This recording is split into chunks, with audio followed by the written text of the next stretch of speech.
Walk in, ask questions, ask him out. Walk in, ask questions, ask him out. Ask him out. Get it together, Natalie! Stay impartial. You don't know what terrible things could be hiding behind those big, gorgeous eyes. What if he's a murderer? Or a cultist? Or one of the self-proclaimed war veterans from that non-existent country? Sorry I'm late. My workload is crazy right now. But you were just whispering through that door, talking about how gorgeous my eyes were, like 3 seconds ago. Containment breach! There are shapeshifters on the loose that look like honest, hard-working psychologists attempting to flirt with my patient, who I have absolutely no romantic feelings towards. Sorry, Connor. Looks like we're gonna have to reschedule.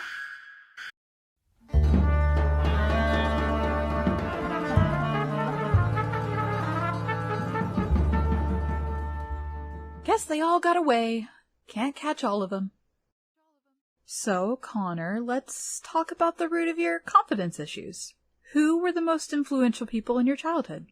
Tell me about the people or things you met during your very unique, confined upbringing. Patient confidentiality, it's only us.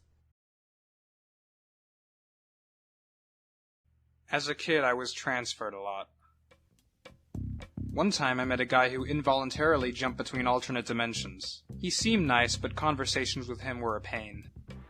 Then there was that day I got to meet myself when I was that toaster that can only be talked about in the first person. I was a real mindfuck.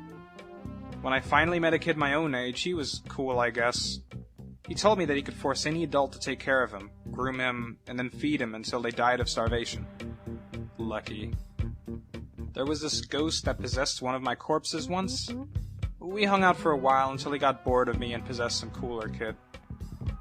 Let's see, there was an author from Site 51 that kept bugging me about his bad novels. Then there's that one guy I'm not supposed to talk about, and a few more, but I can't really remember them at the moment. Uh-huh.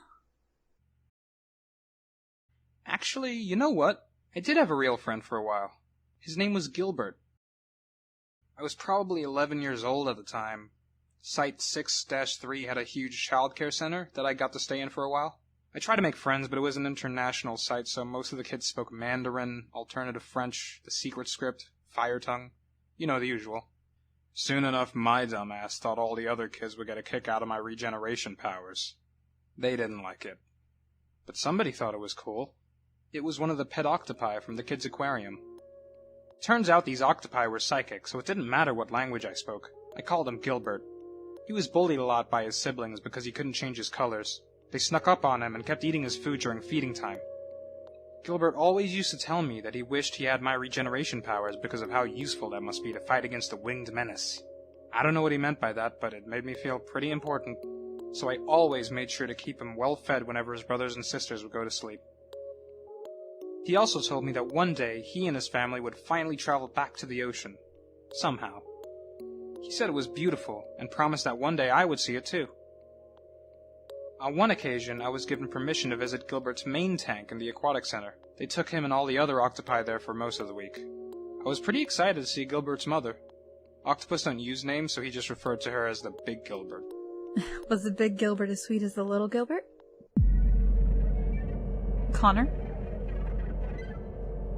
Maybe it was psychic energy or childish fear, but I ran out of that room as fast as I could.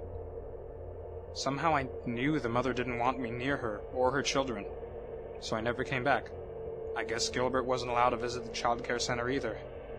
They just put stupid mermaids in the aquarium instead. It wasn't the same.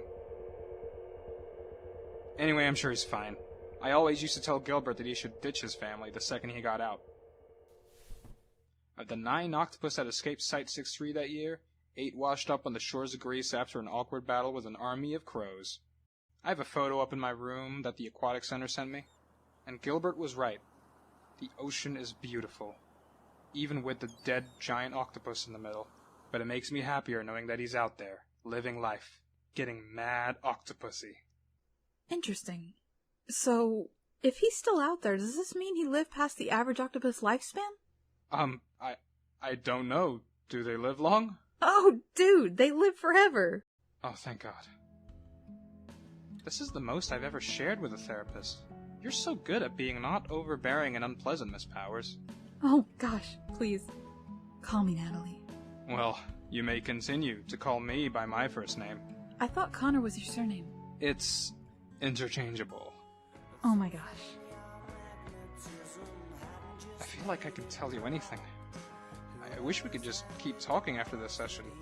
I don't care what about. I just really like you to talk with. Maybe we can go on a date sometime. We can talk about whatever we want on a date, and awkward pauses are normal because we're eating. Date? Does that mean we get to hold hands?